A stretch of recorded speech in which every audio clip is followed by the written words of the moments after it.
So we just basically wanted to talk with you about the impact of mouths on a person's mental health, and how counseling can support and help patients through the process, whether they are in the diagnostic process, whether they are in the waiting for surgery or in the surgical phase, or if they're in post-op. So we just wanted to have a discussion with you about that. Many patients are apprehensive about starting or being told to initiate some type of counseling intervention. And we feel that sometimes that fear is basically due to a history of being treated by doctors and medical staff that actually don't believe in mouths. And so oftentimes as the patient, we kind of get to a place where we're a little paranoid about that and a little worried about seeing someone new and they're told to do that. So we just wanted to talk today about a few things so that we could put part of our conversation out on social media for our awareness day. And so, Laura, I think you put in, or someone put in the cost structure, which was really nice to do. So we wanted to just do some quick introductions, tell you a little bit about us, and learn a little bit about you, and then we can kind of get into our questions. Awesome. Sounds great. Laura, do you want to go first? Sure. So I actually went to Chicago when I was 16, which is almost 15 years ago now, for my surgery. And so I saw Dr. Liu, and I actually went through the mental health program that was there at the time.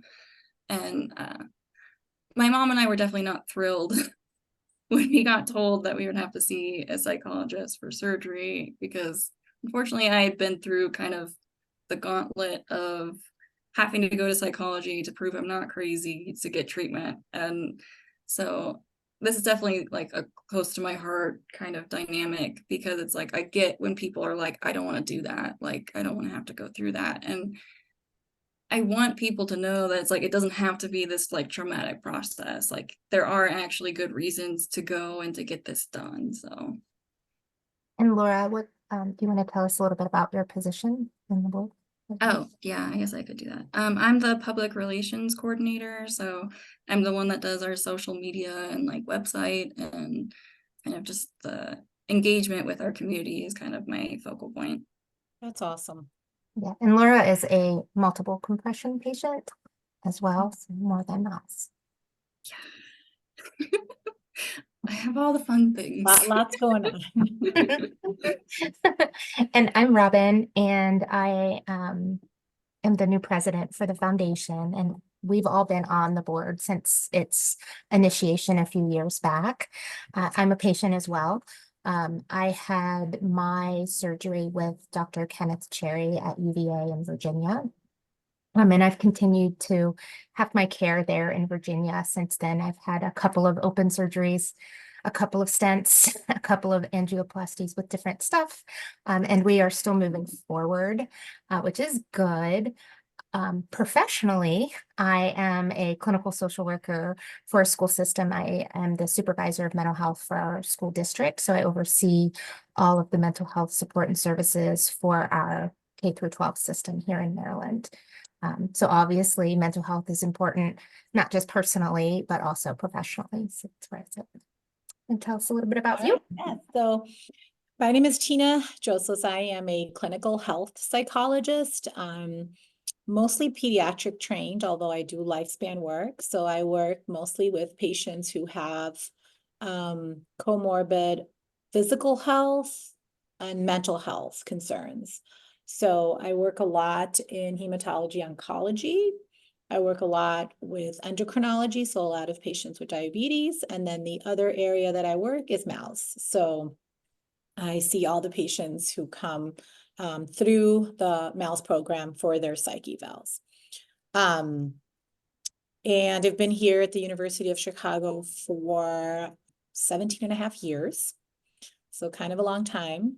But Laura, if you came 15 years ago, I was not involved in the mouths program. Because that would have been 2 years after I got here, and I wasn't. But I think what they were doing then is just like what they were calling the eval was just a eating disorders evaluation. Is that correct? Yeah, that's what I went through, was making sure that I didn't have like bulimia and stuff like that, which Yeah. my mom was very angry. which I understand, but Well, yeah. And I think, yeah, so when you said that, I was like, oh, wow, she probably had an eating disorder evaluation. Cause I think at the time, that's what the thinking mostly was like, oh, if it's not, nobody can figure out what this is. So they probably have an eating disorder. So that's what they were doing, prior to my involvement. And then I don't know if you guys were curious, but I'll tell you how I got involved with Mal. So I do a lot of consult work in the hospital. So patients who are hospitalized for whatever reason, who are having mental health concerns, we see, my team sees them, we do an evaluation, kind of see what could be going on from a mental health standpoint that they could use some support with. This could be like a new diagnosis of cancer and the patient is struggling, or like things like unexplained pain, all of that stuff. So I started to see Mal's patients post-op, and it was like, there's a lot of like questions about eating disorder, because some of the patients weren't doing well post-op, like they weren't having relief of their symptoms and they were upset. And so they would call my team and they'd say, oh, we're looking for, we did an eating disorder evaluation, but we need another one. We think and I, was like, whoa, wait, why an eating disorder? So we started doing just comprehensive psych assessments. And it's like, no, your patient doesn't have an eating disorder, but your patient has an anxiety disorder, or your patient has depression. And a lot of the patients, they were like, well, I didn't know that. Like, nobody ever asked me these questions. Some patients did, and they were like, yes, but that has nothing to do with what's going on here right now. And it's like, okay, well, let's talk about why maybe it does have something to do with it, but you don't have an eating disorder. And the rates of eating disorders in males is no more than the general population. So I think we've come a long way with that. But I think that's where we started, Laura. Like, if we can't explain it, it's an eating disorder. yeah, which I mean, unfortunately, there are still some doctors that are in that headspace, and I understand like the connotation, because I'm like, a lot of us have what's considered like disordered eating, of like, I have safe foods, and so I'm only eating like these 5 things. And it's like, that's still kind of, it's not a true eating disorder, but like a lot of doctors see it that way, of like, well, you're not eating the whole gambit, that you're limiting what you're doing. So Yeah, and I know when I went through, at UVA, my original diagnosis came back in 2009, I think. And my first surgery was in 2010, but I had been sick for 10 years prior to diagnosis. And so I kept getting I was very, very thin at the time, and difficulty eating. So while nobody ever really said that to me, it was always a question, because you look healthy, you're thin. I'm not now, but yet I still have had mouths occur. It doesn't always mean you have to be thin. But they do go through different times where doctors would say, there's nothing wrong with you. All of the tests are normal. There's nothing wrong with you. You're a perfect height. You're a perfect weight. You are working out. You are athletic. You look fine. Your labs are fine. Everything's fine. Yet it really wasn't fine. And, you're in the bathroom on the floor in the morning, curled up because you're so nauseous, or, scared to eat, that fear of eating certain foods. And now over the course of time, because I've had 6 different interventions, I've been able to know what to do now. I know the symptoms when they pop up. I see the pattern. I then can get in, although I missed it this time for a few months.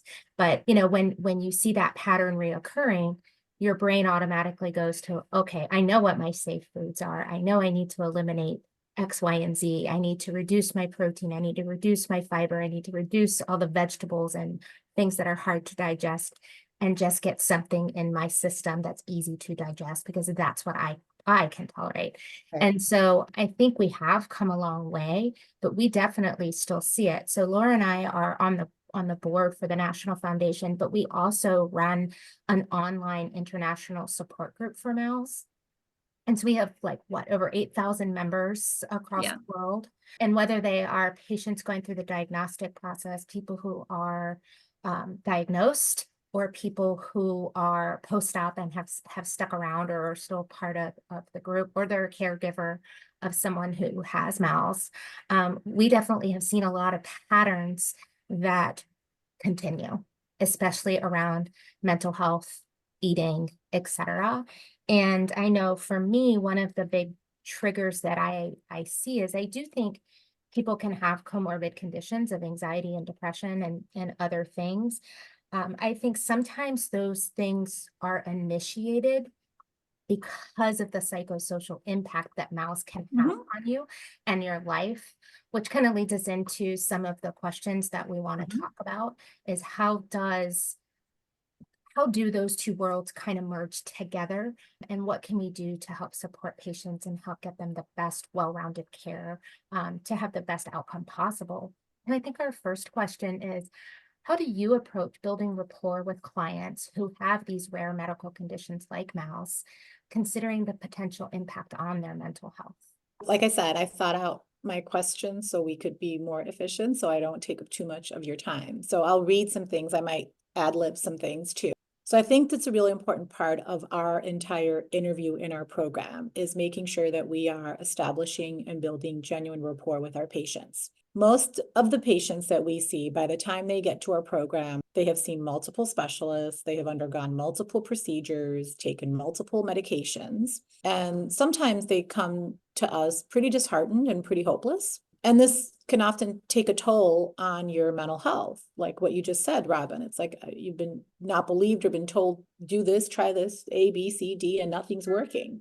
So patients who become hopeless and helpless can even develop things like depression or anxiety. And the way that we are, or one way that we're trying to build rapport is by really actively listening to our patients, especially during the psych evaluation. The first thing that we do is let patients tell their story.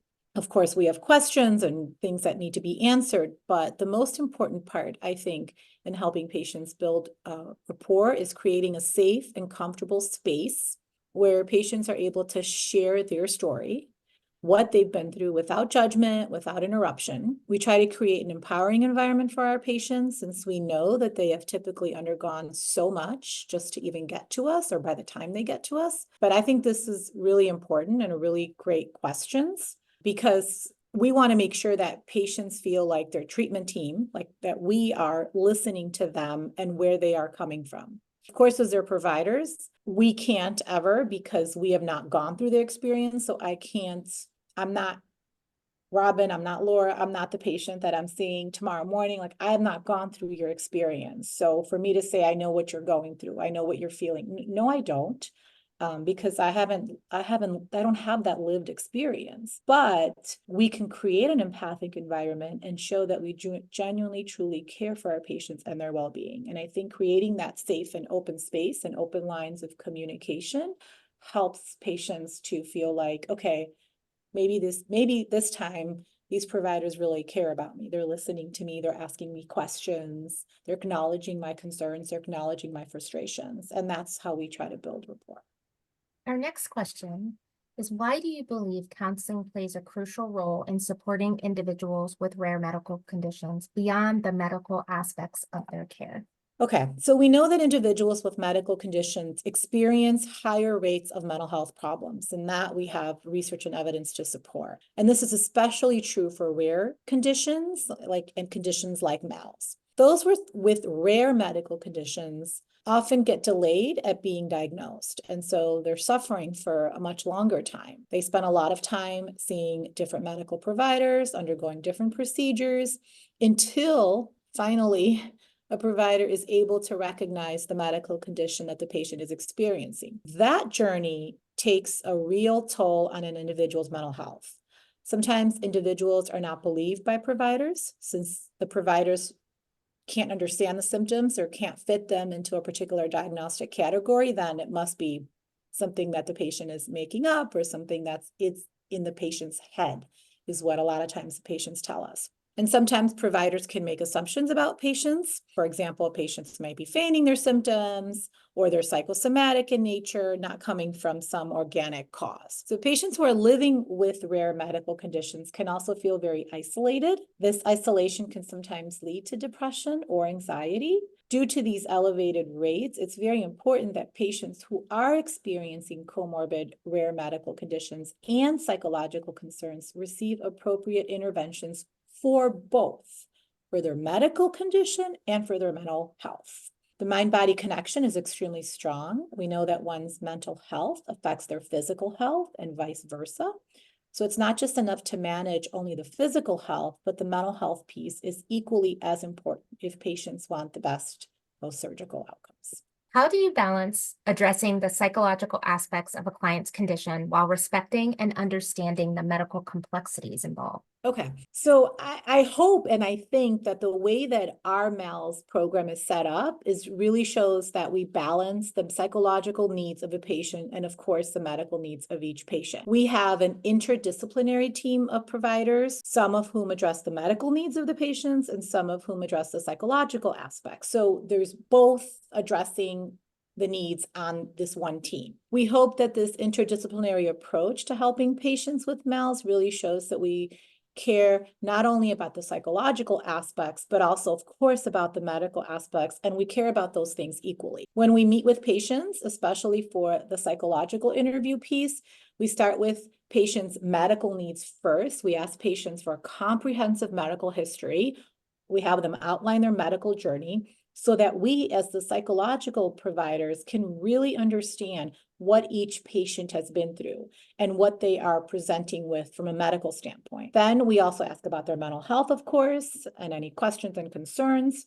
When we make recommendations for mental health and mental health interventions, we really balance the medical complexities that a patient is bringing to us along with their psychological needs. And we help patients to understand that without addressing the mental health aspects, sometimes medical aspects will not improve or they may be slower to improve.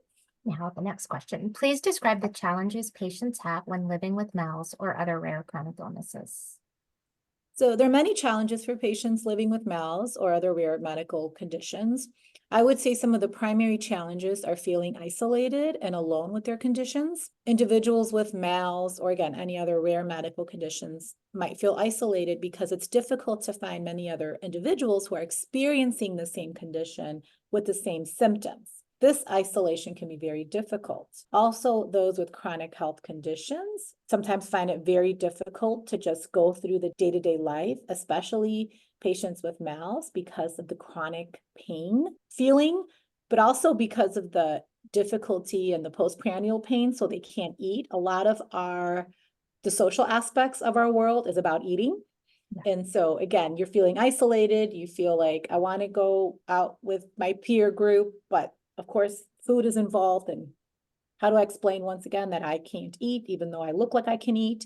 So I think that becomes real challenging. So additionally, there's things that we talk about with patients who have these rare conditions that they can't sometimes be put into a category or given a label or given a diagnosis. And again, we talked about them seeing multiple providers and going through multiple procedures and just feeling very hopeless that nobody could sort of figure out what is happening. And again, this can take a real toll for patients' mental health, especially because a lot of aspects of their daily functioning is just not ideal. And so that can cause some mental health challenges.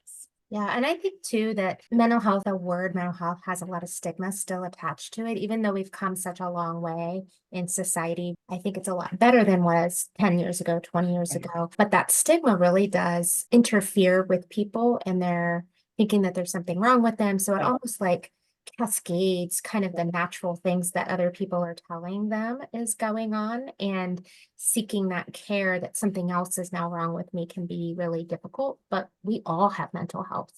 Every person has mental health, and it's a spectrum, and depending on what's some days are better than others. Right, exactly. And eating is very social. Having energy is very social. Going out with your family or raising your kids or going out to a club when you're in your 20s and, things that are normal. Dating when you're, a lot of young adults, it's like, what do you do on a date? I mean, I'm not in my 20s anymore, but like, food or drink is usually involved and that's hard. Yeah. And engaging in a relationship with someone in the beginning, knowing that, you might be a lot to handle over the years. It's a lot to ask someone new. And I think that's a big part of people when they get diagnosed as they're going along to manage. So absolutely. Next question. Describe your approach to helping clients navigate this emotional impact of living with a rare condition like MALS within the family and social context? So navigating the emotional impact of living with conditions like MALS or other rare medical conditions is critically important. And that's what we hope that our interdisciplinary program here at the University of Chicago is showing to patients and families, that we understand that the emotional impact is really significant for many individuals. This is one of the reasons why we have patients undergo a psychological evaluation prior to surgery. We're not looking for reasons or ways to stop surgery. Hospitals like surgeries. Like, we're not looking to stop surgeries, but what we are looking for is to help patients holistically. We are here to help you with your medical condition, yes, but we're also here to help you as a whole person and all of what's going on. We're here to provide a surgical intervention if indicated. However, we're also here to help you with the emotional impact that might be the consequence of living with a condition like MALS.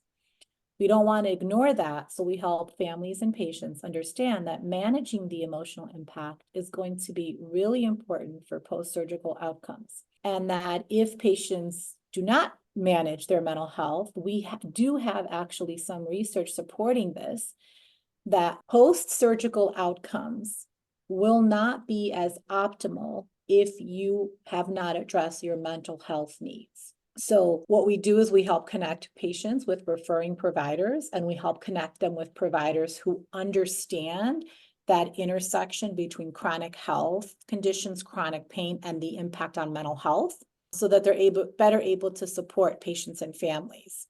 And then we work with them to identify a support system, whether that's family or friends or other providers, to really tackle the emotional impact that they may be experiencing.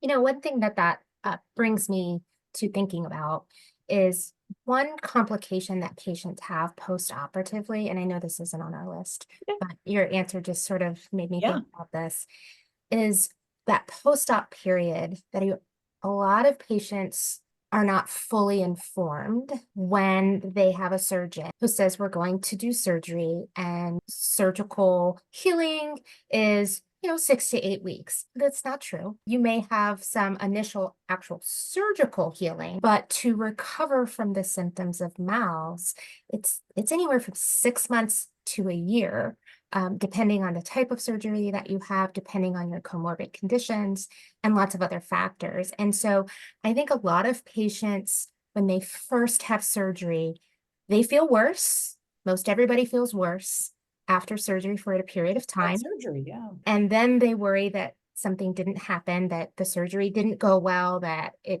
I'm not going to be better. Then they start the self-doubt because of all of the things that they're told. And then things kind of linger, and their surgeons are saying things like, well, you should be better now, or it's 6 to 10 weeks, or 10 to 12 weeks, or whatever they're giving that guide for patients.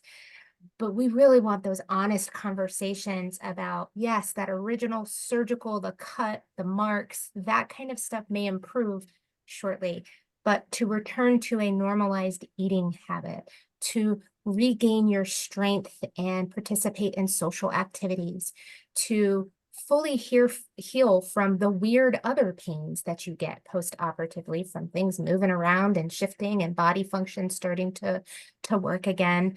That 6 months to a year time period, a lot of people aren't being prepared for that.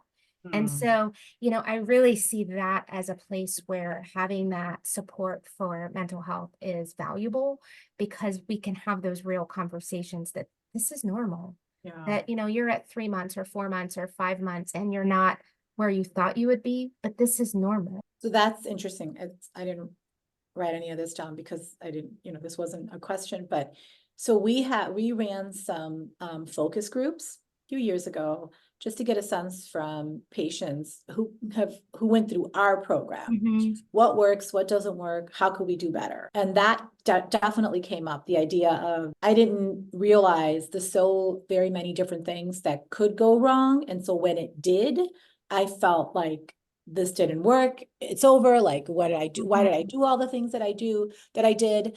And so having that knowledge and information, here's here's a list. It's not even an exhaustive list of what could happen, but that yes, these things could happen and it's happened to other people. It's okay. So what we are, as a result of those focus groups, we started working on a brochure outlining the pre-surgical process, the diagnostic process, the pre-surgical process, the surgical process, and then the post-operative process. And not just post-operative like 2 weeks, Right. but post-operative like years. Yes. That's fantastic, because we really do see that, and especially in our support group, we see that a lot. You know, we have a lot of patients from all over the world that are experiencing those very same things. And even if you don't have a typical complication, MALS is so much more than a pain condition, and it's more than pain. It's more than eating. You know, there are GI issues, there are heart rate and blood pressure issues, there are exercise intolerance issues, there are lots of other things that kind of go on within the body that are part of the bigger picture, more than like the standard narrowed focus that we see a lot. And I know over time, as research grows, we'll see a lot more of those, but there are a lot of common themes in patients post-operatively. So, you know, I'm grateful that you're doing a brochure, and you know, we've talked about that as well, as the foundation is sort of coming up with some of those tips, and we have some like post-op eating tips, and Right. you know, you don't want to jump right back into eating a steak or a hamburger, you know, 2 weeks after surgery to try it out. You know, it can really come back and bite you doing that, and starting slow and really working from that, like liquids to soft foods to easy to digest to, you know, all of those phases. It is that multidisciplinary approach that's valuable. Yeah. I appreciate you saying that. I was 16 after my surgery, and I decided that I'm gonna eat a cheeseburger with a donut bun. I was 3 weeks post-op. I felt like I was dying. Yeah. So I get it. Yeah. Yeah.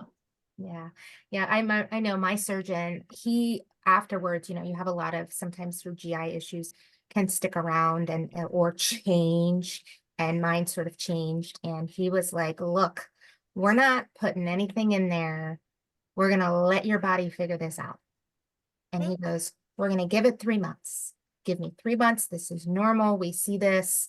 Let's see if we can kind of get it to work itself out on its own. Your body needs time to send those signals to function normally. It's not used to being unrestricted. You know, you've had this compression, it's limiting your blood flow, it's limiting all these other things and your nerve pathways and all of that stuff. So I think it's the things that people don't talk about. People talk about the pain because they can kind of measure that, and people talk about the eating because it's easy to understand, but there's a lot of other symptoms that patients deal with post-op.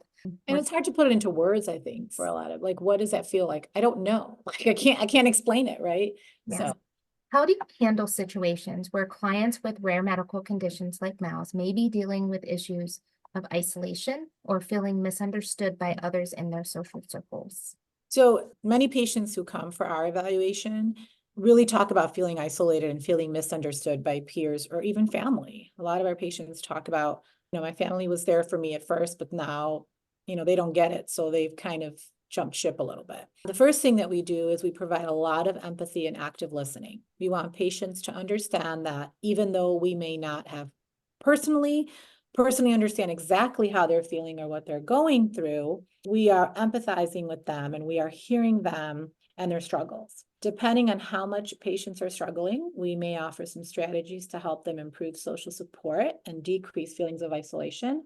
But oftentimes we provide patients with a longer term referral, like another provider, a therapist, another psychologist, who they can establish a longer term relationship with and work on these concerns of isolation and feeling misunderstood. Because it's not something that, you know, gets sort of resolved in one evaluation, but that's more of a process. And how do you capitalize and use the different strengths that you have in your peer system and your social support system to feel less isolated and less misunderstood? But it's hard because people sometimes lose friends, people lose family. We have patients who've lost significant others. So it's hard.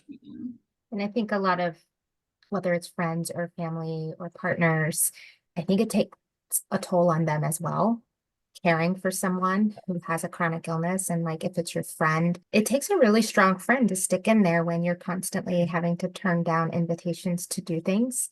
At a certain point, people stop asking Yeah. because they know the answer, and then you just sort of kind of fall apart. Right. So I'm glad that you guys are referring to longer term support for those patients that are needing that additional support. We try to provide some of that within our group. We also talk a little bit about like some coping strategies that people can do, like getting on our social media platform and talking with people who understand that, and interacting with people who you can kind of vent out like, hey, you know, I haven't seen my friends in 2 months. They stopped asking me to go places, and people can kind of come in and jump on and say, yeah, that happened to me too. Yeah. I get it, you know, and it really does help sort of give that normalization to what they're experiencing, and they do understand. And that's Right. hard because a lot of times your friends don't understand. Right. They can be phenomenal, but they don't understand. And Yeah, so they're having, not experiencing it. yeah, exactly. So that's great. In working with clients who may face uncertainty regarding their medical condition, how do you address and manage their anxiety and emotional distress? So the idea of uncertainty, not knowing, is a real culprit for developing symptoms of anxiety or worry or concern. The idea of uncertainty, especially when it comes to our own health, whether that's medical or mental health, is even more concerning and distressing and can lead to feelings of anxiety. Again, this is another reason why we have developed our interdisciplinary program. And when patients come in for their assessments, we ask about these feelings of anxiety, emotional distress, and the impact of uncertainty. Essentially, how patients are really feeling about everything that they're going through, how they're really feeling, not knowing exactly what this is, what it's going to look like. Is this surgery? Am I even going to have surgery? Is this even going to work? Some anxiety related to feeling uncertainty is absolutely normal. So just because someone has worry about, is this going to be okay? It doesn't mean that they need psychological help. That's a very normal reaction. It only becomes a problem when your symptoms of anxiety really get in the way of your daily functioning. And that's part of what we're addressing when we're looking at our psych evaluations. We have patients whose symptoms of anxiety and emotional distress, even if it's a result of uncertainty, are impacting their daily life in a way that's prohibiting them from doing the things that they want to be doing or need to be doing. That is when we might recommend some mental health intervention. We know that without this mental health intervention, most of the time, symptoms of anxiety are not going to improve on their own. And we have data to support that even for patients who experience anxiety prior to having surgical release from MALS, then they go on to have the release and actually feel better from a physical health standpoint and a pain standpoint after surgery. Their anxiety still remains high, if not addressed. So that, I think, us realizing that from our research, I think is really important. So it's one of the reasons why we refer patients to get mental health support when we feel like symptoms of anxiety, emotional distress, depression are interfering with their daily life. Because we know that even if they go on to have surgery and the surgery, quote unquote, works for their physical health, those mental health symptoms still remain after surgery. Yeah, and definitely learning some skills, whether that's like mindful practices or different types of breathing techniques to reduce that level of anxiety, because there's also lots of different anxieties that happen after surgery. Right. And years later, even. Yeah. Post-ops. Well, and there's like people's like fantasy, right? Ideals of like, okay, when I don't have this anymore, I'm going to be doing this and that, and I'm going to be this kind of person. And sometimes when those are unrealistic for whatever reason, that's hard because you can't achieve those things. And it's like, wow, that's a downer. Like I thought I was going to be doing A, B, and C after surgery. That's a big part of what we talk about in Mouse Pals is like, okay, you're probably not going to be going and running a marathon a month after surgery. And there was some lady that she's like, I'm going to run a 5K like 3 weeks after my surgery. And we were all just like, what are you doing? Like, even if you somehow physically are able to now do that, you're probably going to be setting back your, just post-op surgical pain. It could even be months of healing because you overexerted yourself. And I think sometimes it seems like a lot of mouse patients are kind of like that, I want to do everything person, and they want to make sure that they can somehow have this perfect life afterwards. And it's like, it's a step-by-step process. You got to work to get there. Yeah. Yeah, that's right. Yeah, and I think a lot of those realistic expectations, we have a really big opportunity to address those prior to surgery, because I think that it really comes to a head after surgery if you are still in that headspace of unrealistic expectations post-op and how that can look. So can you elaborate on the specific psychological and emotional benefits that counseling can provide to individuals navigating the complexities of mouths both pre and post-surgery? So we talked a little bit about how counseling or therapy helps with overall well-being of individuals facing the unique challenges associated with mouths. But essentially, there are a few reasons why we think this is really important. We talk about the mind-body connection. We talk about the idea that feeling physically well means feeling mentally well. And if you're not feeling mentally well, that will affect your physical functioning. And if you're not feeling physically well, that will affect your mental health functioning. And in order to feel well in both of these areas, you really need to address them. So you address your physical health, but it's equally important to be addressing your mental health. This is especially important for individuals with chronic health conditions because, as we talked about, mouths can be an isolating condition. And so patients can develop things like depressive symptoms and symptoms of anxiety that need to be addressed. As we also talked about, sometimes patients take a long time to actually get a diagnosis, and they've undergone so many procedures that they become desperate and hopeless. They become disheartened. They become really anxious. They worry about what their future holds from a physical health standpoint. And sometimes these worries get so significant that they meet criteria for an anxiety disorder because they're getting in the way of your daily functioning. When that happens, it's also very important for patients to get the mental health help that they need. And now we're able to say, since we've, like I said before, we've done the research, so we know that if you're meeting criteria for a mental health concern prior to surgery and go on to have a surgical release, if you don't treat your mental health concerns, typically they're still present 6 months and 12 months after surgery. If they have not addressed their mental health symptoms, these will still remain, like I said. And that's another reason why we feel that counseling is very important, because in our program, we're very much interested in treating the whole person, not just the physical health, but everything. That's why we feel that counseling is a big part of the recommendations that we have for patients with mouths, if it's indicated. How might counseling interventions support patients in developing a positive mindset and adapting to lifestyle changes resulting from this rare medical condition? Counseling and psychological interventions can provide numerous benefits for patients, both pre and post surgery. We have research now, like I said before, that supports this idea. So if patients meet criteria for mental health diagnoses like anxiety or depression, getting the help and the therapy, sometimes even medication might be indicated to really manage these symptoms and essentially get rid of the diagnosis of depression or anxiety, or learn strategies to manage these symptoms in those patients who have, in order to have a better quality of life.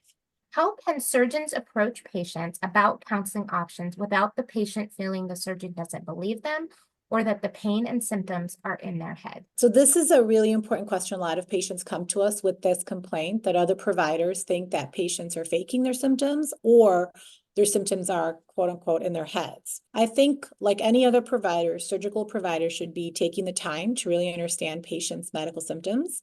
And if they are concerned about mental health symptoms, they can talk to patients about the intersection, the connection between mind and body, and how mental health impacts physical health and vice versa. And again, I think the way that we have our program set up hopefully decreases that stigma and allows for patients to feel that all aspects of what they are bringing to their medical care and their mental health is being addressed. They see our surgeons, they see our pain management providers for their physical symptoms, and then they also see us on the psych side for their mental health evaluations and for their mental health symptoms. And then we work collaboratively as a team to address all of what each patient is bringing to us. And hopefully that helps patients understand that surgeons are not singling them out. They're not sending only patient A to see a psych provider. Every single patient goes. Also, since our program emphasizes the psychological health of all patients, and all patients come for an evaluation, like I said. So hopefully that decreases the stigma and decreases the feeling that a surgeon is isolating a patient by making them see a mental health provider, feeling like that surgeon is not believing them if this is part of a program, that's something that everybody does. So this isn't a question on there, but it's sort of addressing that. So a lot of patients don't have programs like there is in Chicago. So it's a wonderful program where it's all incorporated there. A lot of patients are not able to access that type of program in their local communities, but they have good surgeons all around the world that are treating mouths. So what would your recommendation be to us to help educate surgeons on the need to have that conversation about counseling options and helping patients see that this is just an addition to, it's not the cause of? Right. So I think that's information, surgeons being able to understand that. That's not how it's done, like you said, in a lot of different places. And unfortunately, I could see where some providers might even make a recommendation, even it's coming from a good place. The way that sometimes it's made makes patients feel like they're blowing me off. They think that this is not real. So I wonder if the foundation could do some more outreach to providers, especially providers, if you have patient, like, I don't know if you have clumps, like a lot of people come from these providers, a lot of patients come from these providers, and kind of have a list of providers that patients come from, surgeons that patient come from, and do some outreach for them. Yeah, we do. Yeah, Okay. we do that. That's a great Yeah. idea. Otherwise, it's really hard to reach every single surgeon out there of every single patient. But hopefully, if the patients are involved with your foundation and they come back and say, you won't believe what happened to me. This surgeon said I need this. And then hopefully the foundation and the people in it are like, wait a minute, like, okay, why? Why did they make that recommendation? And again, maybe, like you said, it's a wonderful surgeon making a wonderful recommendation, but it just didn't come out right. We have 2 more questions. Is that what's left, or 1 more? We have 2. The how can I help those who are opposed to treatment? Like, how can we help those? And then Okay. the last one, how do you see counseling facilitating coping mechanisms and resilience in patients with conditions? I feel like you've kind of answered that last one in different questions, so I don't know that we need to do that one. So helping those who are opposed to psychological care, of course, this can be very tricky. But I think one of the most important things is to ensure that patients' medical concerns are being heard, that we are not insinuating that they're making up their symptoms, or that they're faking their symptoms, or that the symptoms are in somebody's head. And then really providing a lot of psychoeducation to patients. And we repeat our psychoeducation to patients multiple times sometimes about the relationship between mental health and physical health, offering them some research evidence, offering them some personal patient anecdotes with patient permission, offering them some sites like your foundation here, where people can go and see and read what other patients have said about mental health care, and hopefully realize that it's important and somebody is not trying to just stigmatize them or not caring about them. But it is a very tricky thing. We're happy to take that. I just want to thank you guys. I mean, I really think that you guys are doing such an awesome job with something that is so hard. So that's just speaks volumes to your guys' dedication and your knowledge and just your resilience. So thank you for doing what you do. You too. Thank you for working with patients in Chicago. Yeah, thank you. All right. Bye, guys. Bye. Bye.